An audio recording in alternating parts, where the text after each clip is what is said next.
fans, comic geeks, and all the nerds in between. My name is Megan with Vigilante Vibes, where I talk all things Marvel, MCU, Marvel Studios, Marvel Comics, literally all Marvel. And today I have another character breakdown that I want to discuss. He is a mutant. You would think he's much more popular than he is, and I think at one point he was, but I do think he's very underrated. Who am I talking about? Colossus. Who is Colossus? He first appeared in Giant X-Men #1 in 1975 and was created by Len Wein and Dave Cockrum. Piotr Rasputin, that you know as Colossus, was born on a Soviet-collected farm in Serbia. He grew up surrounded by family, his older brother Mikhail, a celebrated cosmonaut, his little sister Ilyana, whom he adored, and I think we all know, unless we don't. If you don't know who Ilyana is, she is magic. And if you want to know more about her, check out my page because I have a breakdown of her too. Peter was gentle, artistic, and happiest when he was drawing or painting. When his mutant powers kicked in at 13, turning his body into organic steel, he didn't dream of being a hero. He just used them to help his family and neighbors. Everything changed when he saved Ileana from a runaway tractor. That is what caught Professor Xavier's attention. Xavier was assembling a new X-Men team to rescue the original X-Men from the living island Krakoa, and Peter agreed to leave Siberia for America. Xavier gave him the codename Colossus, and Peter helped defeat Krakoa alongside Storm, Wolverine, Banshee, Nightcrawler, Thunderbird, and the rest of the new team. When the dust settled, the original X-Men mostly left, and Peter stayed behind in the U.S., training in the Danger Room and learning how to fight as part of a team. From there, things escalated very quickly. The X-Men fought Sentinels, Juggernaut, Magneto, the Shi'ar Imperial Guard, and just about every cosmic or mutant disaster imaginable. Somewhere in the middle of all that chaos, Peter learned what it meant to live among humans. Awkward apartment parties, strange misunderstandings, and the occasional accidental space adventure, normal human things. While traveling through the Savage Land, Peter saved 2 women from a tight T-Rex. One thing led to another, and without realizing it at the time, he unknowingly fathered a son. That revelation wouldn't fully come back until much, much later. During a battle with the Hellfire Club, Peter met Kitty Pryde. He quickly bonded with Wolverine and Nightcrawler, and Storm became like a big sister to him, calling him little brother. Kitty stood out.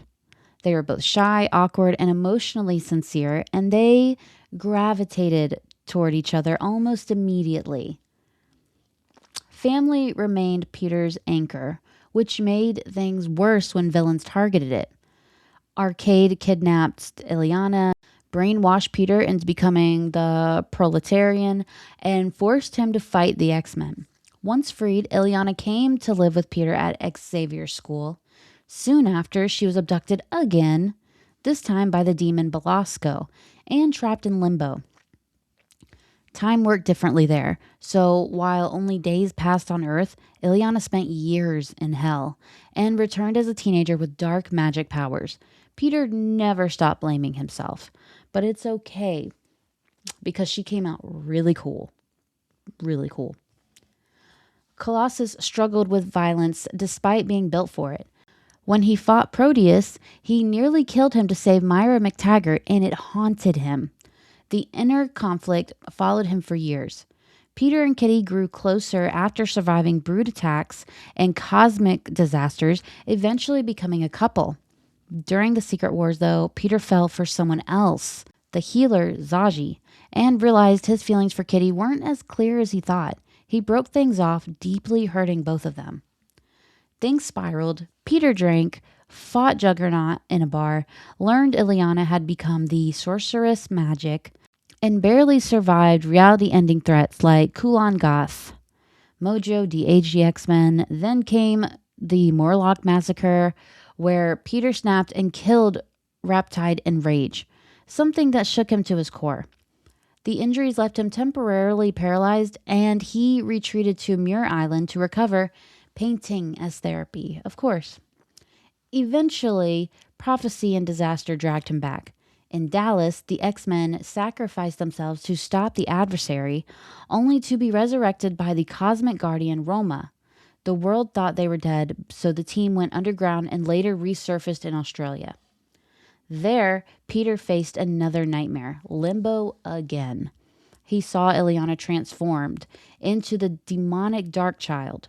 When Inferno erupted and demons flooded Earth, Ileana sacrificed herself to stop it, seemingly dying in Peter's arms before reverting to her true form. He saved her again, but every rescue cost them something. After crossing the Siege Perilous, Peter lost his memories and became a famous artist named Peter Nicholas, living in New York and falling in love with Callisto. Eventually, his memories returned, and with them, the weight of everything he'd lost. Ileana was later kidnapped by the Russian government, infected with the legacy virus, and eventually died from it. With his family gone and his body damaged, Peter joined Magneto's acolytes, hoping to find meaning. But even there, he could not belong. He left to find Kitty, only to discover she'd moved on with Pete Wisdom. Heartbroken and angry, Peter attacked Wisdom, then accepted the truth and joined Excalibur. See, all of that is just so unhinged because it's like you dumped her because you found someone else. But you know what? I could go on forever about the scandalous parts of the X-Men. When Beast discovered a possible cure for the legacy virus, one that required a mutant to die activating it, Peter did not hesitate. He was hyped. He sacrificed his life to save mutant kind. Kitty scattered his ashes back at home in Russia. Except, it's comics, people, so he wasn't really dead. An alien named Ord had stolen Peter's body, resurrected him, and imprisoned him for years. When Kitty discovered he was alive, they reunited and picked up right back where they left off. Cautiously, painfully, but honestly. From there, Peter's life became a cycle of tragedy and survival. Family conspiracies involving Rasputin bloodlines, prophecies on Breakworld that led Kitty to being fused to a plant-killing bullet, battles with the Hulk, and the destruction of the X-Mansion, and just so many other endless reinventions in the X-Men world. So it just kept going for the poor guy. Ileana returned, though.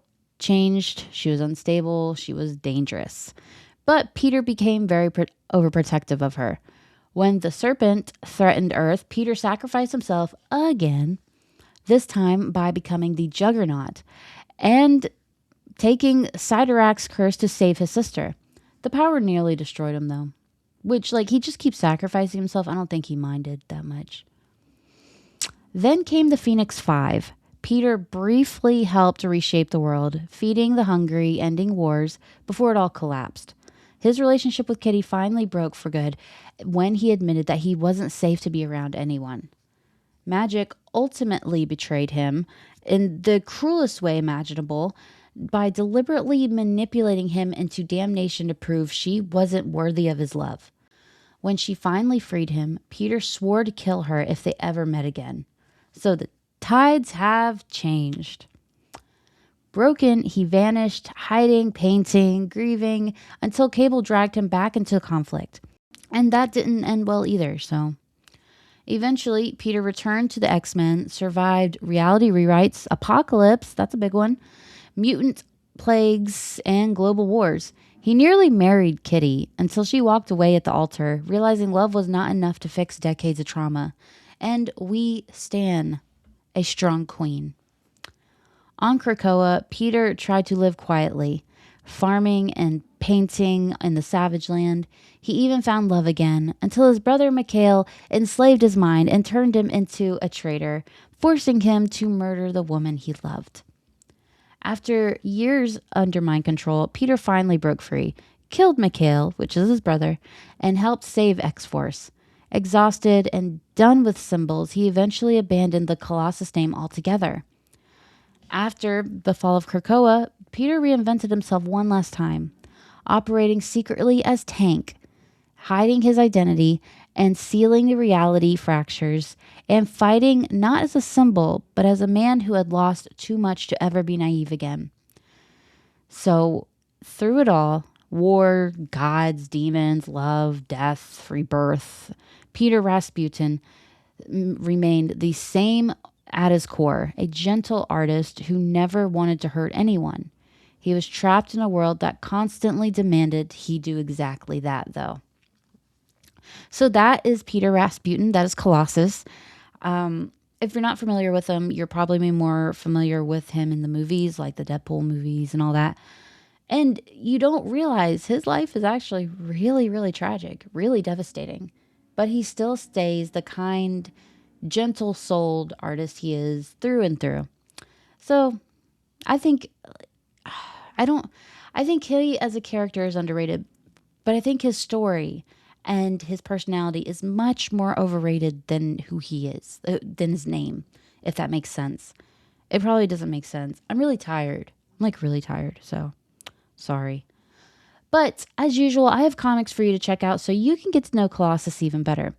We will start with Uncanny X-Men numbers 94 to 251. He is all in there. It is a lot of reading, but it is a lot of good reading. The Muir Island Saga, Uncanny X-Men number 301 to 302.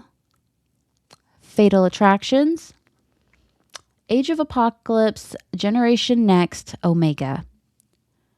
Uncanny X-Men number 390. Astonishing X-Men number 1 through 24. And Uncanny X-Men 535 through 544. So that is all I have for you today. That is all I have about Colossus. I hope you enjoyed all I had to say because I said a lot. I'm very sorry for that. So with that being said, be sure to like and subscribe so you don't miss anything else I put out. And have a marvelous day.